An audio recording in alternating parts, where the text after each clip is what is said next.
Hello, আসসালামু আলাইকুম guys. সবাই কেমন আছেন? আশা করি সবাই ভালো আছেন। আলহামদুলিল্লাহ, আমিও মোটামুটি ভালোই আছি। আসলে আপনাদের মাঝে একটা ভিডিও নিয়ে আসছি, সেটা হচ্ছে আমার কষ্টের একটাই আর কি গল্প আপনাদের কাছে নিয়ে আসছি। আমার লাইফে অনেক ঘটনা ঘটে গেছে।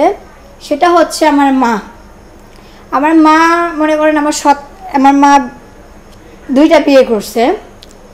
আমার মা দুইটা বিয়ে করার পরে প্রথম বিয়েতে আমি প্রথম সন্তান, আর পরে যেটা বিয়ে করছে তার ঘরে আমার একটা ছোট ভাই আছে। তা মনে করেন আমার মা আমার ভাইটাকে কেউ দেখতে চাচ্ছে না, দেখতে পারে না সেরকম একটা, আমারও দেখতে পারে না, নিজের সন্তান তার ছেলে, তাকেও সে দেখতে পারে না, আর আমি তো তার পর।